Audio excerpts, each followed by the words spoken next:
Hello, I'm Laurent Bouzereau, producer of the special DVD edition of Taxi Driver.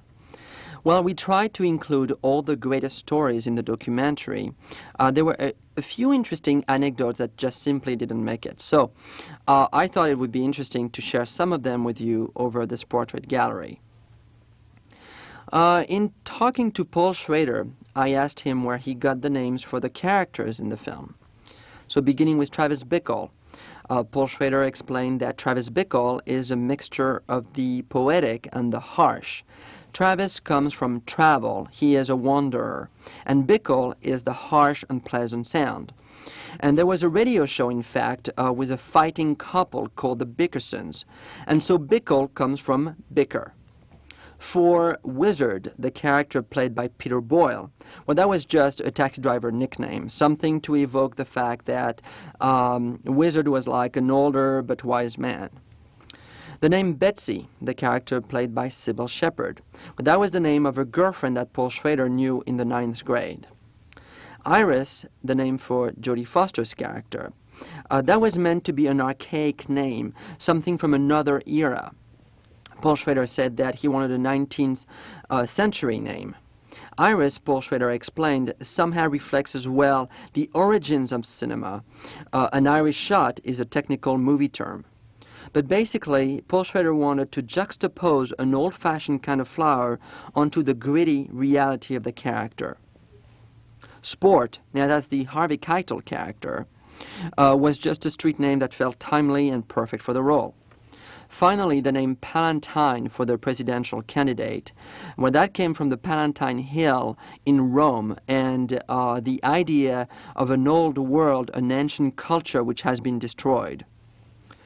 Now, it's very interesting to read the screenplay of Taxi Driver by Paul Schrader because he wrote it in chapters. The story is episodic, and Paul Schrader wanted to accentuate the sense of randomness. So basically, you have titles like Travis Gets a Job, We Meet Betsy, Travis Gets Organized, The Slaughter, etc. And the script itself opens with a quote by Thomas Wolfe, the American novelist. He had written an essay entitled God's Lonely Man. Now, according to Paul Schrader, Wolfe was one of those morose intellectual Southerners, and he had written about loneliness, and at the time that Paul Schrader was doing the script for Taxi Driver, he was in the grips of that feeling himself. So the quote basically struck home for him, and in fact, at one point in the film, Travis Bickle quotes Thomas Wolfe and says, "I'm God's lonely man." Martin Scorsese spoke a little more about composer Bernard Herrmann in his interview. He explained that he took a trip to Paris in 1968 and went to the French Cinémathèque the night that French director François Truffaut was introducing his movie The Bride Wore Black, starring Jeanne Moreau. Scorsese remembers that François Truffaut introduced his new film and discussed Marnie, Alfred Hitchcock's Marnie, which was shown right after The Bride Wore Black that same night. Both films, Marnie and The Bride Wore Black, were scored by Bernard Herrmann. In fact, Marnie is the last movie that Herrmann scored for Alfred Hitchcock. Scorsese did not speak French at the time or understood very little of it, so he basically just listened to 4 hours of score by Bernard Herrmann, and he was very affected by the music in both movies. So years later, when he made Taxi Driver, Martin Scorsese decided to hire Bernard Herrmann for the score. Martin Scorsese mentioned a very interesting story in that he had a similar experience when he saw the movie Mishima by Paul Schrader. He loved the score in that picture by Philip Glass. So several years later, he hired Philip Glass to score his movie, Kundun. In talking to Robert De Niro, I mentioned a story I had heard many times, which was in preparation for Taxi Driver, Robert De Niro became a cab driver. Now that part of the story is true. But I had heard that one night a passenger recognized him and said, "Wait a minute, you just won an Oscar for Godfather Part 2 and you're driving a cab?" Well, when I mentioned that story, Robert De Niro kind of smiled and said that, yes, indeed, some guy had recognized him one night, but that's about it. So the rest of the story was sort of a legend. Somebody made it up. An interesting bit about Robert De Niro was the scene when he shoots Harvey Keitel in the movie. Instead of running away from the scene of the crime, which would have been, like the obvious thing to do, Travis sort of walks around and sits down on the steps of the building. Well, that bit apparently came out of research that Robert De Niro had done about killers, and it was improvised on the set. I asked Jodie Foster what she felt might have happened to Iris, the character she played in Taxi Driver, after the end of the movie. What happens to her beyond the end of the movie?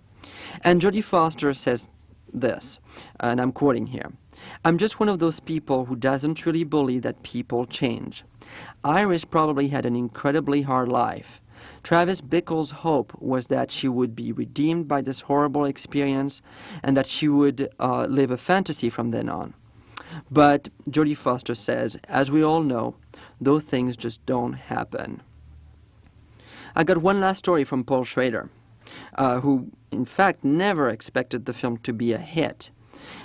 He had made a bet with Charlie Powell, the head of marketing at Columbia Pictures at the time of the movie, about how much the movie would make at the box office.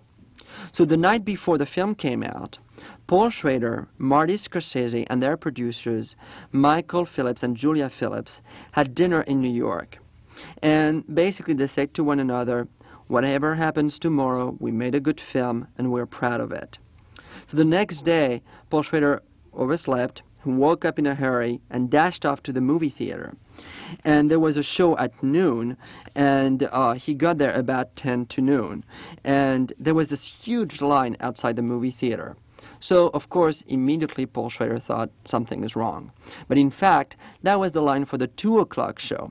The noon show was just completely sold out. So Paul Schrader ran inside the theater where the movie was beginning, and people just literally started applauding when the title Taxi Driver came up on the screen. And Paul Schrader compared this experience to being struck with an electric current.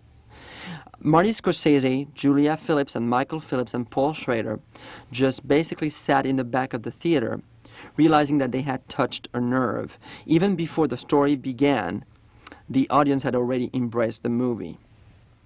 Well, Taxi Driver received La Palme d'Or, which is the highest honor at the Cannes Film Festival, in 1976. I lived in France at the time the movie received the prize, and at the time the movie came out. And I remember the movie being a complete phenomenon in Europe. I mean, it was really huge. And it was very frustrating because the film was restricted to anyone under 18. We could not go see the movie unless we were 18. And so many of us film buffs at the time just couldn't see it until we became of age. And it's kind of ironic that in America, the movie struggled to get an R rating instead of an X rating, which is kind of the equivalent that we got in France. Taxi Driver received several Oscar nominations: Best Picture, Best Actor for Robert De Niro, Best Supporting Actress for Jodie Foster, and Best Music for Bernard Herrmann. So that's it. I hope you've enjoyed the documentary and those additional little stories. And I'm Laurent Bouzereau for the special edition of Taxi Driver. Thank you.